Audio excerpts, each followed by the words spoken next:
আমি দেখিয়ে থাকোঁ ই ৰিক্সাৰ বহুত বেছি নাম্বাৰছ হৈ গৈছে। তাৰ আমি একশ্যন ল'বলৈ ট্ৰাই কৰি আছোঁ, কিন্তু আমি এতিয়া বৰ্তমান যাতে ৰং ছাইড ড্ৰাইভিং আৰু ড্ৰাইভিং স্কিলৰ ওপৰত আমি বেছি ফ'কাছ কৰিছোঁ, যাতে ৰং ছাইড ড্ৰাইভিংটো নকৰে। কমাবলৈ আমাৰ অসমতে গোটেই চেষ্টা কৰি আছে যে এক্সিডেণ্টটো যিমান পাৰে কমাওক, একদম নীল কৰিবলৈ আমি চেষ্টা কৰি আছোঁ। কিন্তু আমাৰে এটা চালকৰ এটা হেৰি থাকে যে প্ৰৱণতা থাকে যে তেওঁৰ টাৰ্ণিংটো সেই আগত ল'ব লাগিছিলে, য'ত আপোনাৰ কিন্তু তেওঁ ৰং ছাইডেদি গৈছে। ৰং ছাইডেদি যোৱাৰ কাৰণে আজি আমাৰ ইমান ডাঙৰ এক্সিডেণ্ট এটা হৈছে, যোনটোত আমি এইটো দেখিছোঁ বহুত বেছি ডেমেজ হৈছে। ভগৱানৰ কোৱাত যে আমাৰ মানুহজনৰ একো নহ'ল, দুইজন মানুহৰ একো নহ'ল।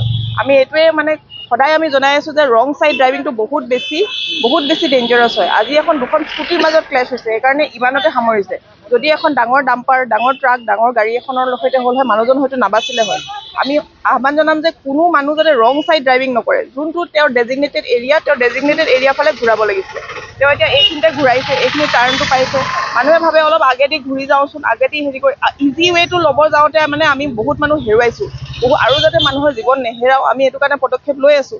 আমি এৱেৰনেছ ক্ৰিয়েট কৰি আছোঁ। আমাৰ অফিচত আমি ড্ৰাইভিং টেষ্ট দিয়াৰ আগে জাষ্ট আমি এৱেৰনেছ এটা ক্ৰিয়েট কৰোঁ, আমি কি ৰুল ফ'ল' কৰিব লাগে। তথাপিও এতিয়া মানুহে শুনা নাই। আপোনালোকৰ ফালৰ পৰা এইটো আহ্বান জনাইছোঁ যে ৰং ছাইড ড্ৰাইভিংটো কমপ্লিটলি বন্ধ কৰক। অলপমান দূৰ আপোনালোকে যাওক, অলপমান 1 মিটাৰ 2 মিটাৰ দূৰতে আপোনাৰ অপেনিং থাকে, অপেনিঙত যাওক, ডেজিগনেটেড ৱেত যাওক, কিন্তু ৰং ছাইড নকৰিব। ৰং ছাইড কৰাৰ কাৰণে বহুত ডাঙৰ এটা এক্সিডেণ্ট হৈছে আজি, এখন আমি দেখিছোঁৱেই।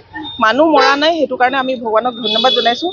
কিন্তু ভৱিষ্যতে যাতে এইটো জেগাত নহয়, আমি আৰু পদক্ষেপ ল'ম। আমি ইয়াত এনফৰ্চমেণ্ট চেকিং কৰিম, যাতে ৰং ছাইড ড্ৰাইভিংটো একেবাৰে বেন কৰে। আমি ফাইনতে সীমাবদ্ধ ৰখা নাই। আমি মানুহক কাউন্সেলিং কৰিবলৈ আমি ইয়াত মাজে মাজে কাউন্সেলিং কৰোঁ, আৰু আমি কাউন্সেলিং কৰিম।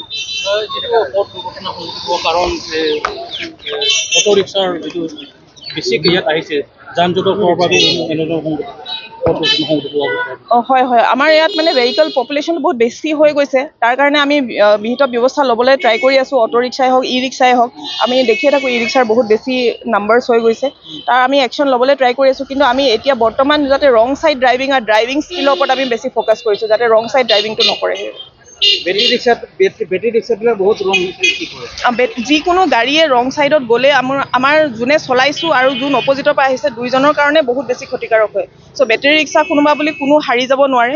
চবকে আমি যেতিয়াই পাওঁ, আমি যেতিয়াই কাউন্সেলিং কৰোঁ বা আমি এনফৰ্চমেণ্টত থাকোঁ, আমি সিহঁতক ফাইন লগাম। অকল ফাইনে নহয়, আমি ৰখাই মেলি বুজাওঁ। এতিয়া আমি দুইজনকে বুজাইছোঁ, দুইজন ড্ৰাইভাৰকে বুজাইছোঁ। ই ৰিক্সাখিনি আপোনালোকেও আমিও যেতিয়াই দেখোঁ, আমি সিহঁতক ৰখাই দিব লাগে। আমি পাব্লিক হিচাপে ৰখাই দিম যে আপুনি কিয় এইফালে চলাইছে, আপুনি ৰখি দিয়ক, ৰাইট চাইডে যাওক। আমাৰ চবৰে পাব্লিক হিচাপেতো আমাৰ হেৰি আছেতো, পুলিচে হওক, এনফৰ্চমেণ্টে হওক, সেও বুলি নহয়, আমি পাব্লিকেও কেতিয়াবা ৰখাই দিব লাগে। আপুনি ৰং ছাইডে কিয় গৈছে, যাওক পিছফালে যাওক। বহুত আমি এক্সাম্পল দেখিছোঁ, তেনে আমি ছ'চিয়েল মিডিয়াতো দেখিছোঁ। আমিও পদক্ষেপ ল'ম যে ৰং ছাইডে আহি আছে, আমি ৰখাই দিম মানুহজনক। সেইটো আমি চবেই ষ্টাৰ্ট কৰিব লাগে, আৰু ৰং ছাইডে চলাব নালাগে আমাৰ ফাৰ্ষ্ট। বিশেষকৈ এইখিনি ঠাইত আপোনালোকে ব্যৱস্থা গ্ৰহণ কৰিব নেকি? ট্ৰেফিকৰ যিটো ইয়াতে মেইন পইণ্ট। হয়, ইয়াতে আমাৰ একদম নিয়াৰেষ্ট পুলিচ ষ্টেচনটোৱে আছে। আমাৰ ইয়াত এনফৰ্চমেণ্টো চলি থাকে, পুলিচেও থাকে।